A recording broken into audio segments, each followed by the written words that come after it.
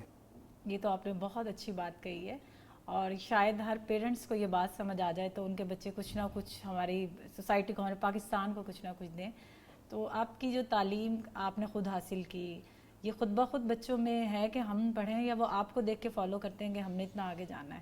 اس معاملے میں تھوڑا سا لکی ہوں کہ میری وائف کیونکہ ہاؤس وائف ہیں، تو میرے اپنے کچھ پروفیشن کے تقاضے ایسے ہوتے ہیں اور کچھ میرا اپنا سٹائل ایسا ہے کہ میں جس کام میں لگا ہوا ہوں پھر میں وہی کیے چلتا ہوں، اور میں اس میں بہت زیادہ پرفیکشنسٹ میں نہیں ہوں لیکن کوالٹی کانشیس ضرور ہوں. تو میرا زیادہ وقت جو ہے وہ جو میں پروفیشنل کام کر رہا ہوتا ہوں ان میں گزرتا ہے. تو بچوں کے جو معاملات ہیں وہ میں نے سولی اپنی وائف پہ چھوڑے ہوئے ہیں، and she is very good administrator. گھر کے معاملات وہ بہت اچھی طرح سے دیکھتی ہیں، اور بچوں کی تعلیم کا وہ خود لک آفٹر بھی کرتی ہیں، فالو بھی کرتی ہیں. اور ایٹ ٹائمز جب کبھی ان کو میری سپورٹ چاہیے ہوتی ہے تو میں ان کو یقیناً پرووائڈ کرتا ہوں. ڈاکٹر صاحب، آپ نے بہت اچھی بات کی ہے.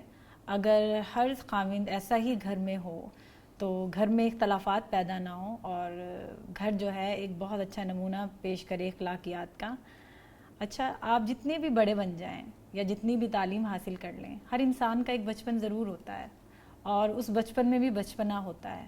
تو آپ کا بچپن کیسا تھا؟ شرارتی تھے آپ، بہت شریف تھے، یا کبھی آپ کو مار پڑی ہو، ماں باپ نے آپ کو مارا ہو، پڑھائی کے اوپر مارا ہو یا کسی شرارت کے اوپر مارا ہو؟ تو ہمیں کچھ بتائیں یا ہمارے ناظرین کو. ویل مجھے جو اپنا بچپن یاد پڑتا ہے، مجھے یوں لگتا ہے کہ میں شاید شروع سے ہی تھوڑا سا پریکٹیکلی یعنی عملی طور پہ میں چیزوں کو کرنا پسند کرتا تھا. میں بہت زیادہ جھگڑالو نہیں تھا اور بہت زیادہ پڑھاکو بھی نہیں تھا. تو کبھی اگر امی سے یا ابو سے کبھی مار پڑی ہے تو ابو سے تو پڑی تھی ٹیوشن پہ نہ جانے کی وجہ سے، اور امی اس بات پہ ناراض ہوتی تھی کہ کھانا کیوں نہیں کھایا. تو کبھی آپ بچے ہوتے ہیں تو آپ کبھی کہتے ہیں کہ جی مجھے نہیں اچھا لگا، یا آپ کہتے ہیں کہ جی نہیں کھانا، تو ماں تو پھر ماں ہوتی ہے. تو وہ ایک دفعہ مجھے یاد ہے کہ امی اس بات پہ بہت ناراض ہوئی تھی کہ آپ کو کھانا کھانا ہے اور پھر اسکول جانا ہے. باقی اوور آل مطلب بچپن سے لے کے اب تک میں عملی زندگی کا قائل ہوں. باتیں تھوڑی سی کم اور عملی طور پہ تھوڑا سا زیادہ. آپ نے پی ایچ ڈی کون سے ٹاپک کے اوپر کی ہے؟ میری پی ایچ ڈی جو تھا یہ بیسیکلی ایک ایچ ای سی کا نیا اسکیم آئی تھی ایٹ دیٹ ٹائم 2003-04 میں، جس میں H E C indigenous P H D scholarship scheme start کی تھی. تو بی زی یو سے میری رجسٹریشن تھی. ڈاکٹر سعید ملک صاحب پروفیسر آف باٹنی وہ میرے بی زی یو سے سپروائزر تھے. ڈاکٹر ابراہیم صاحب اور ڈاکٹر امان اللہ ملک صاحب یہ میرے زرعی یونیورسٹی فیصل آباد سے سپروائزر تھے. اور ڈاکٹر یوسف ظفر اور ڈاکٹر محبوب یہ میرے نب جی فیصل آباد سے سپروائزر تھے. اور ڈاکٹر ٹیری لین یہ میرے کرین فیلڈ یونیورسٹی سے سپروائزر تھے. تو یہ ایک ملٹیپل ایسپیکٹ کا پروجیکٹ تھا، اور اس میں ملٹیپل ایسپیکٹس میں ہر ایسپیکٹ کے ڈفرینٹ سپروائزر تھے. تو کام میرا یہ تھا کہ میرے والد صاحب جو ہیں ان کو خود گورنمنٹ کا سول ایوارڈ مل چکا ہے، ملک عبد القادر رجوانہ اور فیض احمد نرسی، اور عام کی ڈیولپمنٹ کے حساب سے ان کا بہت بڑا کام ہے. پریزیڈنٹ مشرف جو ہیں وہ ان کو 2006 میں آئی گیس انہوں نے ان کو pride of performance in his lifetime contribution for upbringing mango in Pakistan دے چکے ہیں. تو میں نے پھر ان کی ایک ورائٹی تھی جس کو انہوں نے خود اپنے ہاتھوں سے بریڈ کیا تھا، ہائبرڈائز کیا تھا. اس کا نام انہوں نے انیشیلی فیض چمن رکھا. میں نے پھر جب اس ورائٹی کو دیکھا اور اس پہ جب دلچسپی لی تو میں نے اس کا نام فیض کریم رکھا. اور میرا فیض کریم نام رکھنے کے پیچھے جو فوکس تھا فیض میرے دادا ابو کا نام تھا، فیض بخش. کریم بخش میرے پردادا ابو کا نام تھا. تو دونوں سے ایک ایک لفظ لے کے تو میں نے فیض کریم بنایا. اور میرے چھوٹے چچا کا بیٹا ہے، اس کا بھی نام فیض کریم ہے. تو تھوڑی سی وہ دو حوالوں سے مماثلت ہو گئی. تو اب جو پروجیکٹ ڈاکٹر ابراہیم صاحب، اللہ ان کو غریق رحمت کرے، اور اس کے بعد میرے والد صاحب بھی انتقال ہو گیا، اللہ تعالیٰ ان کو بھی غریق رحمت کرے. تو یہ ابراہیم صاحب، میرے والد صاحب اور میں، ہم نے اور ڈاکٹر امان اللہ ملک صاحب نے بیٹھ کے سوچا کہ بھئی یہ ایک بہت شاندار ورائٹی ہے فیض کریم.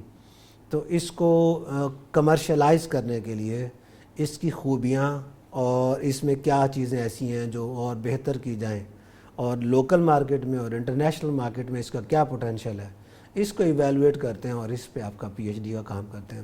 تو یوں سمجھیں کہ گھر کے اسپیکٹ پہ میں نے اپنی پی ایچ ڈی کی. تو اس سے مجھے بہت زیادہ تقویت ملی کہ جب آپ گھر کے جو آپ کے ایکسپرٹیز ہیں یا نالج ہے، اس کو جب آپ سائنس کے ساتھ ملاتے ہیں تو پروڈکٹ جو وہ بہت آسان فہم بنتا ہے، اس کو آپ سمجھ بھی سکتے ہیں اور سمجھا بھی سکتے ہیں. اس کے علاوہ بھی آپ نے آم کی کوئی اور بریڈ متعارف کروائی ہے؟ بہت زیادہ ورائٹیز ہیں آم کی. جو فیض عام نرسری کے امبریلا سے میرے دادا، میرے والد صاحب وہ انٹروڈیوس کرا چکے ہیں. اس میں کیونکہ 1970s سے ایک ورائٹی جس کو اب عرف عام میں ہم سفید چونسا کہتے ہیں، یہ جو ہماری معلومات ہیں اس کے مطابق ایک بیوہ کے گھر میں، راواں میں ایک بیوہ کے گھر میں اس کا آپ کہہ لیں کہ دیسی پودا تھا. وہاں سے یہ پک ہوا، اور کیونکہ ہمارا نرسری کا کام تھا تو ہم سے کیونکہ پورے پاکستان سے لوگ پودے لے کے جاتے تھے، تو جس ورائٹی کو ہم بڑھاتے تھے وہ ورائٹی بڑھ جاتی تھی، وہ ہر جگہ قاحط ہو جاتی تھی.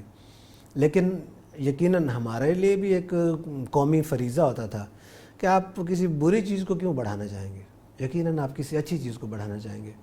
تو ہم گرافٹس کہیں سے بھی آئی ہیں ان کو ایویلویٹ کرتے تھے اپنے پاس. جب ہم دیکھتے تھے کہ ان کے اندر کوئی پوٹینشیل ہے تو پھر ہم ان کو لوگوں کو گفٹ کرتے تھے، as a fruit, as a plant free دیتے تھے. میرے دادا سے یہ روایت تھی کہ آپ کے پاس لوگ آتے تھے کمرشل ورائٹی لینے، ان کو تو نہیں پتہ ہوتا تھا کہ ان کے پاس پائپ لائن میں کوئی اور فیوچر ورائٹی ہے. تو میرے دادا ان کو ان کے 1000 پودوں کے ساتھ 10 پودے اپنی ورائٹی کے، جو نئی ورائٹی ہوتی تھی اس کے رکھ دیتے تھے. اور اگر آم کا سیزن ہوتا تھا تو فروٹ بھی پیش کرتے تھے کہ یہ ورائٹی ہے جو آپ کو میں چاہتا ہوں کہ آپ اس کو توجہ سے دیکھیں. اور ایونچولی کیونکہ اب یہ سفید چونسا اس وقت جو آم سے منسلک لوگ ہیں وہ سمجھ سکتے ہیں کہ یہ ہماری اس وقت لیڈنگ ایکسپورٹ ورائٹی ہے. ڈومیسٹک مارکیٹ میں بھی اس کا بڑا مقام ہے اور ایکسپورٹ مارکیٹ میں بھی اس کا بڑا مقام ہے. اس کے علاوہ ایک لیٹ رٹول نمبر 12 ہے. یہ تو خیر اس کا پودا جو اوریجنل چانس سیڈلنگ ہے وہ تو ہماری اپنی فیض عام نرسری میں تھا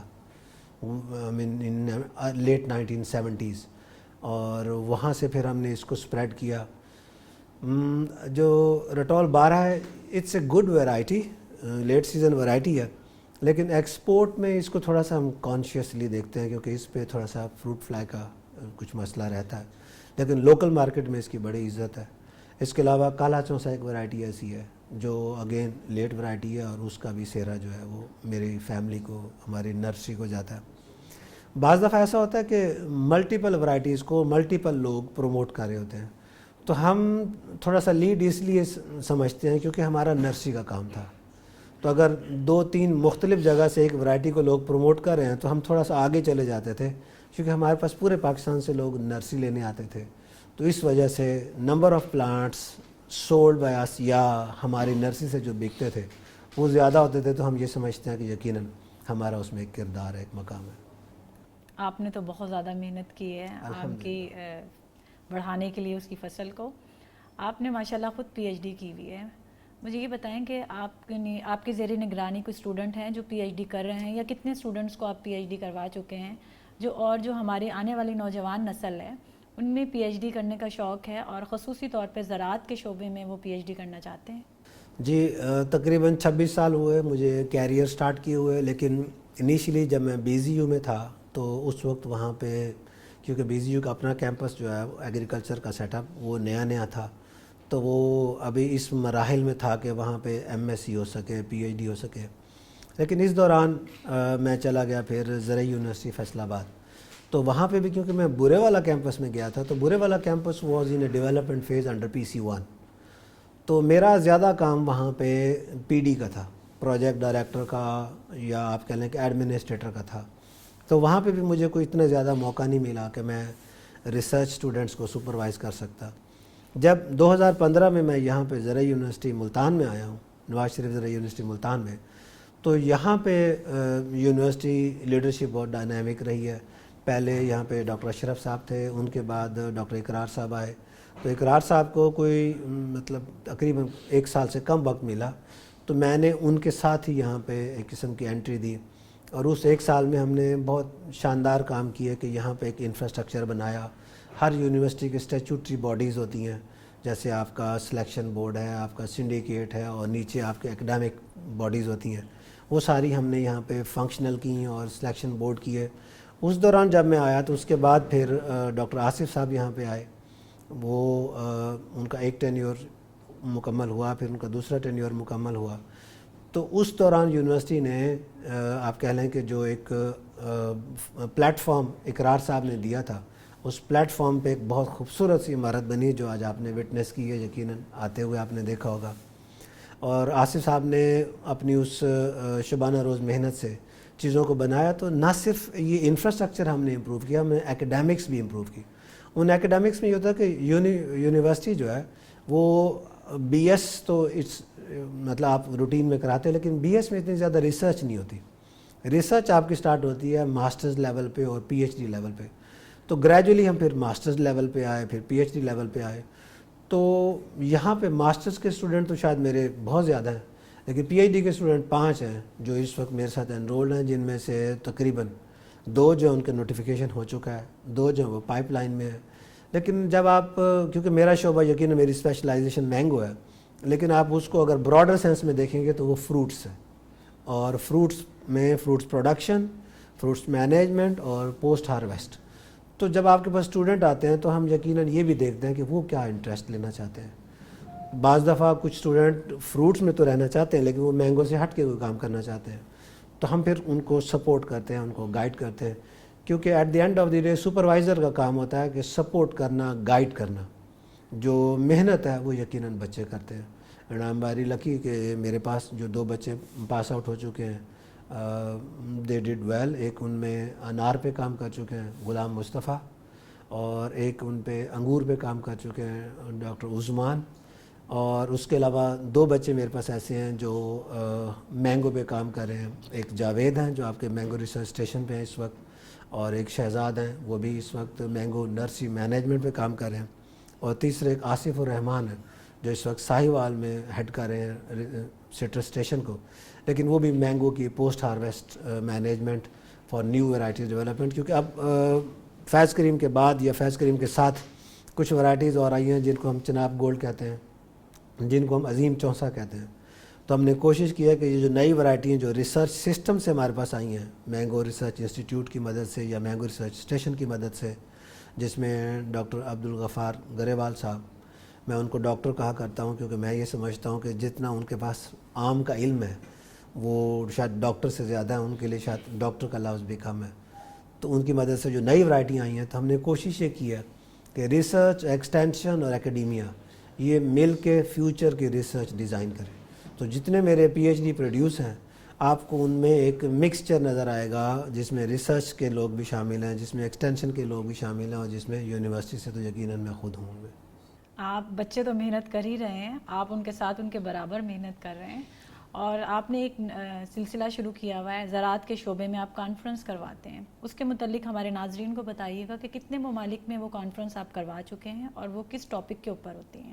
رائٹ، ہماری جو کانفرنسز ہوتی ہیں نارملی ہم وہ کوشش کرتے ہیں کہ جو ڈپارٹمنٹس ہیں ہمارے اور ڈپارٹمنٹس ہیڈ ہیں وہ اپنے اپنے شعبوں میں، یعنی ہمارے پاس اگر آپ ایگریکلچر کی بات کریں تو 12-13 ڈفرینٹ شعبے ہیں، جس میں ایگرانومی ہے، ہارٹیکلچر ہے، اینٹومولوجی ہے، پلانٹ پیتھولوجی ہے، پلانٹ بریڈنگ ہے، بایو ٹیکنالوجی ہے، and soil science and so many other departments.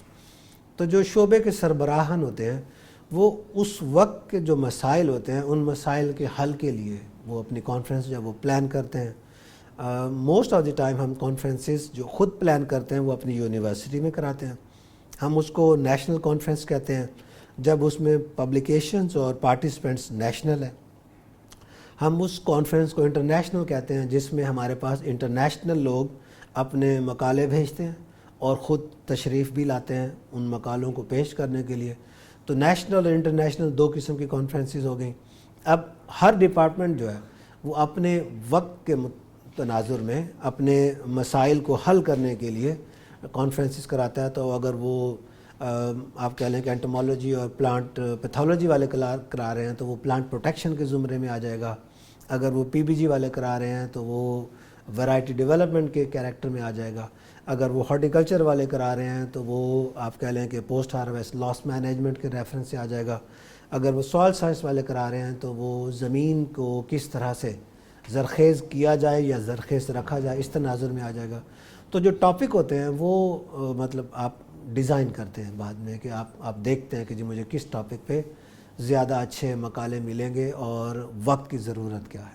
کون سے ملک میں آج تک آپ جو ہے پریزنٹیشن پیش کر چکے ہیں اور کس ٹاپک کے اوپر آپ نے وہاں پریزنٹیشن پیش؟ آپ پریزنٹیشن کے لیے اپنے ایبسٹریکٹ جو ہیں جب کوئی انٹرنیشنل کانفرنسز ہو رہی ہوتی ہیں یا نیشنل کانفرنسز ہو رہی ہوتی ہیں تو آپ اپنا ریسرچ جس میں آپ کر رہے ہیں ود یور اسٹوڈنٹس ان میں سے کچھ ایک ٹاپک جو ہے وہ آپ سلیکٹ کر کے تو جو ان کانفرنسز کے تھیم کے ساتھ میچ کرتا ہے یا آپ ان کو بھیجتے ہیں. وہ جو کانفرنس کے آرگنائزرز ہیں وہ پھر آپ کے جو ایبسٹریکٹ بھیجا ہوتا ہے اس کو وہ پڑھتے ہیں, پڑھ کے تو وہ اپنے کانفرنس کے تھیم کے ساتھ میچ کرتے ہیں اور وہ پھر آپ کو انوائٹ کرتے ہیں کہ یس آپ کا ایبسٹریکٹ ہمیں اچھا لگا, ہم آپ کو انوائٹ کرتے ہیں کہ جس کانفرنس میں آپ آئیں اور اپنا مقالہ پیش کریں. تو وہاں پہ بہت سے بڑی سائنٹیفک کمیونٹی ہوتی ہے. کانفرنس کو آپ کہہ لیں کہ ایک سائنسدانوں کا میلہ.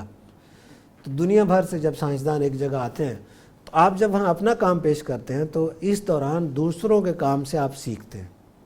تو یہ ٹو وے ہے. ایک تو آپ نے اپنا کام ان کو بتایا, ان کے کام سے آپ نے سیکھا. دوسرا آپ کولیبوریشنز ڈیولپ کرتے ہیں. تو میں بہت سے ملکوں میں اپنے مقالے پیش کر چکا ہوں. اگر سٹارٹ کریں تو امریکہ, ساؤتھ کوریا, عمان, اس کے علاوہ چائنا میں بہت دفعہ میں گیا ہوں, بہت دفعہ ڈفرینٹ کانفرنسز. اور جو میرا زیادہ تر فوکس رہتا ہے وہ مینگو, لیچی اور یہ جو اسپیکٹس ہیں جن پہ میں زیادہ کام کرتا ہوں اور جو مقالے ہیں وہ میں لکھتا ہوں اور پیش کرتا ہوں. ڈاکٹر صاحب آج تک آپ کے کتنے تحقیقی مقالے میں آ چکے ہیں؟ میرے جو تحقیقی مقالے ہیں میرا خیال ہے کہ شاید 100 کے آس پاس ہوں گے. میں نے بہت زیادہ پریسائزلی گنا نہیں ہے لیکن 100 کے آس پاس ہوں گے. اور کیونکہ میں اب یہ R&D کے سسٹم میں بائی ویرچو آف MSc تقریباً 2004-05 سے مطلب زرعی بہاؤالدین زکریا یونیورسٹی سے اور پھر زرعی یونیورسٹی ملتان سے ہم پروسیس کر رہے ہیں. تو I think about 100 plus minus some thing. ماشاء اللہ, آپ کی بہت بڑی یہ ایک کارکردگی ہے. آپ ویسے تو پھلوں میں رہتے ہیں, پھولوں میں رہتے ہیں اور اتنا آپ پڑھے لکھے ہیں, تو آپ کو کچھ کھانے پینے کا بھی شوق ہے. اور کون سی چیز آپ کو کھانے میں پسند ہے؟ گھر کا کھانا پسند کرتے ہیں, باہر کا چٹپٹا یا سادی خوراک آپ کو پسند ہے؟ ویل اس بارے میں بہت زیادہ اسٹریٹ فارورڈ ہوں کیونکہ جب تک تو میں زرعی یونیورسٹی فیصل آباد اور ہاسٹل میں نہیں گیا تھا تب کچھ چیزیں تھیں جو کھانے میں پسند ناپسند ہوتی تھی. اور جیسے میں نے پہلے بتایا کہ کبھی امی سے مار پڑی ہے تو وہ کھانے میں پڑی ہے. تو جب سے یونیورسٹی اور ہاسٹل لائف میں گئے تھے نا تو مطلب ہر چیز ہی پسند آنے لگ گئی. اور آپ ہاسٹل میں جب رہتے ہیں تو آپ کے پاس پھر چوائس کوئی نہیں ہوتی, جو میس پہ پکا ہے وہ آپ نے کھانا ہے. تو پھر وہ کچھ ٹیسٹ کی جو پریفرنس تھی نا وہ ختم سی ہو گئی. اور جب ہاسٹل سے واپس آئے گھر میں بھی تو وہ جو ایک آپ کہہ لیں کہ موڈ چینج ہوا وہ پھر اب تک زندگی کا حصہ ہے. تو میری بیگم اس معاملے میں بہت مطلب وہ کمفرٹیبل رہتی ہے کہ اس کو کبھی مجھ سے یہ نہیں پوچھنا پڑتا کہ جی آج کیا پکائیں یا آج آپ کیا کھائیں گے. میں صبح جب ناشتہ کر رہا ہوتا ہوں تو صبح وہ بیگم میری جو ہے وہ بچوں سے پوچھ رہی ہوتی ہیں کہ جی آپ آج کیا کھائیں گے. تو مجھ سے نہ تو وہ کبھی زیادہ پوچھتی ہیں اور نہ ہی ان کو پتہ ہے کہ یہ کوئی اتنی خاص ٹاپک ہے.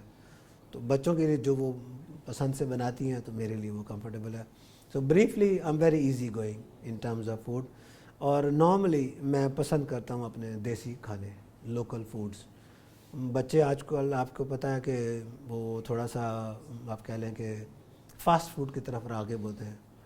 تو میں کبھی بچے اگر فاسٹ فوڈ کھا بھی رہے ہیں نا تو میری بیگم نے میرے لیے علیحدہ سے یہ ساگ یا سہانجنا یا اس قسم کے جو کھانے ہیں وہ علیحدہ سے بنا کے رکھے ہوتے ہیں. اور روٹی میں پسند کرتا ہوں کہ جی گھر کی ہو, گھر کا آٹا ہو, گھر کے سسٹم میں. اسپورٹس کی آپ نے بات کی. ڈاکٹر صاحب ہمیں یہ بتائیں کہ کس ٹائپ کا اسپورٹس آپ کو پسند ہے اور کیا کھیلنا پسند کرتے ہیں اسپورٹس؟ اب بچپن میں کیونکہ ہم گروپس میں ہوتے تھے تو اس وقت جو گروپس کی گیمز تھی وہ ہمیں اچھی لگتی تھی. کرکٹ تھی, وہ گروپس میں کھیلی جاتی تھی. تو ہم ماشاءاللہ سے 4 بھائی تھے, پھر ہمارے کزنز, اور پھر محلے میں رہتے تھے تو محلے کی انوائرمنٹ, اور پھر جہاں ہمارا گھر تھا وہاں پہ میدان کھلے کھلے ہوتے تھے. تو یہ بہت بڑا ہمارا فوکس تھا. پھر جب میں یونیورسٹی چلا گیا, زرعی یونیورسٹی, تو وہاں پہ سپورٹس کی فیسلٹیز تو بہت تھیں, لیکن وہاں پہ آپ کا جو تعلیم کا جو سلسلہ ہے وہ آپ کو کچھ بعض دفعہ لیمٹس میں لے آتا ہے کہ آپ بہت زیادہ جو آپ جس میں زیادہ لوگ کی ضرورت ہے اس میں آپ نہیں جاتے. تو وہاں پہ میں نے اسکواش کا بہت زیادہ کیا, اور بہت پابندی سے, کیونکہ اسکواش میں آپ اکیلے بھی کھیل سکتے ہیں, آپ کورٹ میں چلے جائیں, آپ ناکنگ کرتے رہیں, یا آپ کو کوئی ایک پارٹنر بھی مل جائے تو دس از مور دین انف. تو یونیورسٹی میں جتنا وقت رہا, زرعی یونیورسٹی فیصل آباد, تو جب بھی وقت ملتا تھا, کئی دفعہ تو ایسا ہوتا تھا کہ رات کو بھی وقت ملا ہے تو کورٹس بند ہوتے تھے, تو ہمیں پتہ ہوتا تھا کہ بھئی کہاں سے کورٹس کی دیوار چھوٹی ہے, تو ہم بائک کھڑی کرتے تھے اور اوپر چڑھ جاتے تھے, اور اندر جا کے تو لائٹیں جلا کے تو رات کو مطلب پتہ بھی نہیں ہوتا تھا کہ کتنی دیر تک کھیلتے رہے. تو وہاں تک تو یہ سلسلہ قائم رہا. لیکن جب میں فیصل آباد سے واپس آیا تو پھر تھوڑا سا, کیونکہ یہاں پہ کورٹس کا یہ ہے کہ تھوڑی سی ایکسیس کا ایشو ہے, ملتان میں اسکواش کے کورٹس بہت زیادہ اسپریڈ نہیں ہے, ان کا ایکسیس کا ایشو تھا. تو پھر یہاں پہ یونیورسٹی میں ہم نے کچھ سلسلہ شروع کیا, جن میں بیڈمنٹن کا تھا, کوئی آپ کہہ لیں کہ ٹیبل ٹینس یا لان ٹینس. تو وہ کبھی کبھی یہاں پہ کوشش کی جاتی تھی کہ بھئی آپ صبح اپنا کام کریں, 4 سے 4:30 یا 4 سے 5 بجے کچھ وقت جو ہے وہ آپ اپنی فزیکل فٹنس کو, کچھ اپنے اسپورٹس ایکٹیویٹیز کو دیں. ڈاکٹر صاحب آپ کی اتنی مصروف زندگی ہے تو آپ اپنے بیوی بچوں کو ٹائم دیتے ہیں, اور کتنا ٹائم دیتے ہیں انہیں؟ وہ ڈیمانڈ نہیں کرتے ہیں کہ ہمیں ٹائم دیں یا ہمارے ساتھ ٹائم گزاریں؟ یہ ایک فیکٹر ہے جس پہ میں کبھی کبھی اپنی بیگم کو کہا کرتا ہوں کہ جی اس پہ مجھے معاف کر دینا, اور کبھی وہ کہہ دیتی ہیں کہ جی نہیں معاف کرنا, کبھی وہ کہہ دیتی ہیں کہ جی دیکھوں گی, سوچوں گی. تو یہ ایک فیکٹر ہے جس پہ میں سمجھتا ہوں کہ کیونکہ زندگی میں آگے بڑھتے چلے جانا یہ ضروری ہے. تو جب آپ اپنے آپ کو آج ریویو کرتے ہیں اور آج دیکھتے ہیں کہ جی کیا کیا آپ نے اچھا کر سکتے تھے جو نہیں کیا, تو آپ چاہتے ہیں کہ آنے والا کل جو ہے وہ بہتر ہو. تو جب میں بچوں کے معاملے میں اپنے آپ کو ریویو کرتا ہوں تو مجھے کبھی لگتا ہے کہ شاید میں ان کو جتنی توجہ, جتنی ان کی مینٹورنگ چاہیے, جتنا ٹائم میری فیملی کو چاہیے, گھر کو چاہیے, شاید میں وہ نہیں دے پا رہا. بٹ آئی ریئلی اپریشیٹ, کیونکہ اپنی تعلیم کے سلسلے میں جب میں فیصل آباد بہت وقت رہا تو جب مجھے پی ایچ ڈی کی ڈگری ملی تو میں نے پورا کریڈٹ جو ہے وہ اپنی وائف کو دیا. میں نے کہا یہ انہوں نے کی ہے, کیونکہ during long out station cities بچوں کو, اس وقت بچے بھی چھوٹے تھے اور شرارتی بھی بہت ہوتے تھے. کبھی مجھے خبر آتی تھی کہ جی آج بچے نے شیشے پہ, ٹیبل پہ چھلانگ لگائی ہے اور شیشہ ٹوٹ گیا اور اس کا ہاتھ کٹ گیا اور سر پہ چوٹ آ گئی ہے. تو I was there in Faisalabad, تو میں کچھ نہیں کر سکتا تھا. Thanks to my parents, thanks to my brothers, thanks to my sisters and my bhabhis, کہ وہ پیچھے ان کو سپورٹ کرتی تھیں, ان کو لک آفٹر کرتے تھیں. کیونکہ ایٹ دیٹ ٹائم ہم کمبائنڈ فیملی سسٹم میں رہتے تھے محلہ امیر آباد میں. تو الحمدللہ وقت گزر گیا. پھر جب میں اکیلا VZU کے گھر میں شفٹ ہوا تو وہاں پہ بھی مطلب یہ گلہ اگر آپ ان سے پوچھیں گے تو یہ ان کو ہے. میرے پاس کیونکہ اب جیسے جیسے آپ کا کیریئر پروگریس کر رہا ہے, کچھ آپ کی اسائنمنٹس ایسی ہوتی ہیں جو پہلے سے زیادہ ٹائم ٹیکنگ ہوتی ہیں. تو ایٹ ٹائمز اگر مجھے کمپرومائز کرنا پڑتا ہے تو میں شاید فیملی لائف کو زیادہ کمپرومائز کرتا ہوں, جس کا ان کو گلہ بھی ہے. کبھی میں معافی مانگ لیتا ہوں, کبھی میں ایکسپیکٹ کرتا ہوں کہ جی ایونچولی مجھے معاف کر دیں گے. یہ ڈاکٹر صاحب ہمیں آپ اپنے وائس چانسلر آفس کی مصروفیت کے بارے میں بتائیں. رائٹ ابھی تو مجھے کیونکہ this is just the first week, اور لیکن میں کیونکہ مختلف وائس چانسلر کے ساتھ اسی یونیورسٹی میں سسٹم کو دیکھتا رہا ہوں چلتے ہوئے بھی، اور خود بھی میں پارٹیسپیٹ کرتا رہا ہوں. تو نارملی 9 ساڑھے 9 بجے سے ہمارا آفس کا ٹائم جو ہے وہ سٹارٹ ہوتا ہے، اور میرے جو سیکریٹریٹ ہے وہ مجھے بعض دفعہ تو شام کو بھی بریف کر دیتے ہیں کہ کل کی کیا مصروفیات ہیں، اور بعض دفعہ صبح جب میں آتا ہوں تو وہ بریف کر دیتے ہیں. بہت ساری چیزیں ایسی ہوتی ہیں جو میں شام کو جاتے ہوئے ان کو بریف کر کے جاتا ہوں کہ جی کل میں یہ چاہتا ہوں کہ فلاں فلاں ڈپارٹمنٹ سے میری ملاقات ہو، اور وہ اس ٹاپک پہ اپنی تیاری کر کے آئیں تاکہ ہم اس کو ڈیسائیڈ کریں. بعض دفعہ کچھ مہمان آ جاتے ہیں رینڈملی، بعض دفعہ کچھ مہمان جو ہیں وہ وقت لے کے آتے ہیں، تو ایک ڈائری ہے وہ ہمارے پاس مینٹین ہوتی ہے، اس ڈائری کو ہم کوشش کرتے ہیں کہ فالو کریں. لیکن کبھی ایسا نہیں ہوا کہ ہم نے کوئی ملنے کے لیے آنا چاہے یا ملنا چاہے اور اس کو ہم ایکسیس نہ دیں. ہماری کوشش یہ ہوتی ہے. ابھی تھوڑی دیر پہلے میرے پاس کچھ اسٹوڈنٹس آئے ہوئے تھے، رینڈملی آئے تھے، بٹ آئی ٹرائیڈ کہ ان کی بات سنوں، ان کی بات پہ جو بھی ایکشن ہے ان کو ریلیف پہنچایا جائے. ڈاکٹر صاحب، آپ ایگریکلچر کونسل کے چیئرمین رہے ہیں، اس بارے میں ہمیں کچھ بتائیں. رائٹ بیسیکلی یہ جو ایگریکلچر کونسل ہے، اس کو اگر ہم پورا اس کا نام لیں تو یہ بنتا ہے national agriculture education accreditation council, جو HEC کے امبریلا میں کام کرتی ہیں. 5 ڈفرینٹ کونسلز ہیں جن میں ایگریکلچر کونسل جو ہے وہ سینئر موسٹ ہے، اس کی سب سے زیادہ آپ کہہ لیں کہ لائف ہے. تو 2018 سے 2023 تک تقریباً کوئی 4 سال سے کچھ زیادہ وقت ہے میں اس کا چیئرمین رہا ہوں. بیسیکلی اس کونسل کا جو کام ہے وہ جہاں جہاں زراعت اور زراعت سے متعلقہ تعلیم دی جا رہی ہے ان کے teaching parameters, student management parameters, administrative parameters اور اسٹوڈنٹ امینٹیز کے جو پیرامیٹرز ہیں ان کو ایویلویٹ کرنا ہوتا ہے. ایویلویٹ کر کے تو ہم نے ریٹنگ کرنی ہوتی تھی اداروں کی with reference to that particular degree program. اب زراعت میں ہمارے پاس تقریباً کوئی 30 کے قریب پروگرامز ہیں جن کو میری کونسل جو ہے وہ لک آفٹر کر رہی تھی. جب میں نے ایز اے چیئرمین سنبھالا تھا کونسل کو، اس وقت 16 سبجیکٹ تھے جن کو ہم لک آفٹر کر رہے تھے. تو ڈیورنگ مائی ٹینیورشپ میں نے یہ دیکھا کہ اگر ایجوکیشن اسٹیگننٹ نہیں ہے، یعنی نئے نئے پروگرام آ رہے ہیں، نئے نئے آئیڈیاز آ رہے ہیں، تو کونسل کیسے اسٹیگنیٹ ہو سکتی ہے. تو پھر جو نئے پروگرام یا نئی جدت زراعت میں نئے ڈگری پروگرام کے تحت آ رہی تھی، ہم نے اس کو بھی شامل کیا اور پھر اس کو بھی ایکریڈیٹیشن کے آپ کہہ لیں کہ سسٹم میں لے کے آئے. تو تقریباً کوئی 110 کے قریب ڈفرینٹ اکراس پاکستان ادارے ہیں جو وہ ان 25 سے 30 سبجیکٹس میں ڈگری پروگرام کرا رہے تھے. تو میرا وہاں پہ 4 سال یا 4 سال سے کچھ زیادہ وقت بہت کمفرٹیبل رہا، بہت خوشگوار رہا. جو اچھے کام میں نے وہاں پہ اپنے دور میں کیے، میں یہ سمجھتا ہوں کہ رجسٹریشن آف ایگریکلچر گریجویٹس، کیونکہ ہم سے جب کوئی پوچھا جاتا تھا کہ ایگریکلچر کی تعلیم جہاں دی جا رہی ہے وہاں پہ نمبر آف اسٹوڈنٹس کتنے ہیں تو نہیں پتہ ہوتا تھا. جب ہم نے ان کی رجسٹریشن کا سسٹم کیا تو اس سے کم از کم اب آپ کو ایک سنگل کلک سے آن لائن رجسٹریشن، آپ کے پاس ڈیٹا موجود ہے، آپ ایک کلک کریں گے تو آپ کے پاس انفارمیشن آ جائے گی کہ کون سے ادارے میں کون سے سبجیکٹ میں کتنے بچے ہیں اور وہ کس سٹیج پہ ہیں.